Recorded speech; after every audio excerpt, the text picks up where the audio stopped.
Here's a quick rundown of today's top stories. Friday, December 27th. China says U.S. deployment of missile system to the Philippines is an offensive act.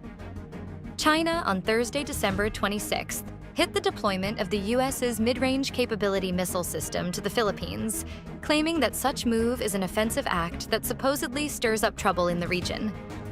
Mao Ning, spokesperson for China's foreign ministry, said Beijing is opposing the missile system because it supposedly can carry either conventional or nuclear payloads. Meanwhile, the Philippines defense chief Gilberto Teodoro maintained that any of the Philippine military's move to defend and protect its sovereignty falls within its own prerogative and is not subject to any foreign veto. The Bangko Sentral ng Pilipinas sees December inflation to settle between 2.3% to 3.1%.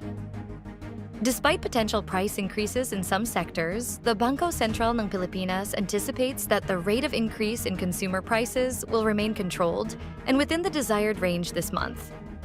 In a statement on Friday, December 27th, the central bank projected that the December inflation rate may settle within the range of 2.3% to 3.1%, from 2.6% in November. The BSP's latest outlook is below the 3.9% inflation recorded in December last year.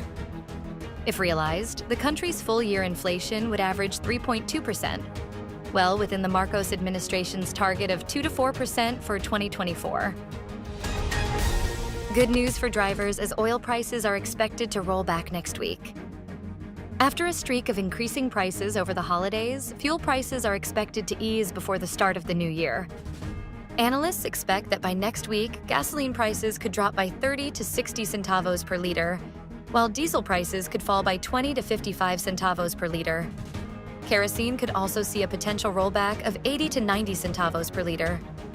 The Department of Energy's Oil Industry Management Bureau attributed the expected price decreases to a potential oversupply in the oil market by 2025, despite the OPEC delay in production. The Intertropical Convergence Zone in Amihan brought cloudy skies and rains to Metro Manila and other parts of the Philippines, according to Pagasa. Various parts of the Philippines experienced cloudy weather with isolated rain showers on Friday, December 27th, according to the Philippine Atmospheric, Geophysical, and Astronomical Services Administration. In its weather forecast, Pagasa said that the Intertropical Convergence Zone has affected Palawan, the Visayas, and Mindanao, while the Northeast Monsoon, locally known as Amihan, has influenced northern Luzon. Representative Salceda tells the Agriculture Department chief to follow through on rice food security emergency. Albay 2nd District Representative Joey Salceda has told Department of Agriculture Secretary Francisco Tiu Laurel Jr. to immediately follow through on his pronouncement to invoke a food security emergency to stabilize rice prices. The DA earlier said that Laurel was considering several measures to address rice price volatility, including invoking a food security emergency under the amended rice tariffication law, which would allow the release of buffer stocks from the National Food Authority to stabilize prices. Salceda said the Murang Pagkain Supercommittee also asked the DA to look into warehouses and work with the Bureau of Customs to do post-clearance inspections of imported stocks. Prayers and tears mark 20 years since the Indian Ocean tsunami that killed about 230,000 people. People gathered in prayer and visited mass graves in Indonesia's Aceh province on Thursday to mark 20 years since the massive Indian Ocean tsunami hit the region in one of modern history's worst natural disasters.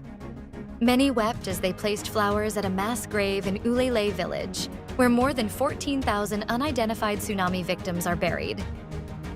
It is one of several mass graves in Banda Aceh, the capital of Indonesia's northernmost province, which was one of the areas worst hit by a magnitude 9.1 earthquake and the massive tsunami it triggered. The powerful earthquake off the coast of the Indonesian island of Sumatra on December 26, 2004, triggered a tsunami that killed around 230,000 people across a dozen countries, reaching as far as East Africa. Some 1.7 million people were displaced, mostly in the 4 worst affected countries, namely Indonesia, Sri Lanka, India, and Thailand.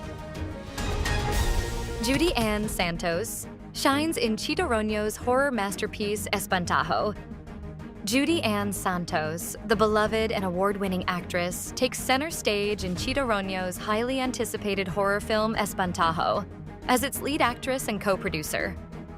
In collaboration with lawyer-producer Joji Alonso of Quantum Films and Cineco Productions, Judy Ann has stepped into a new role behind the camera.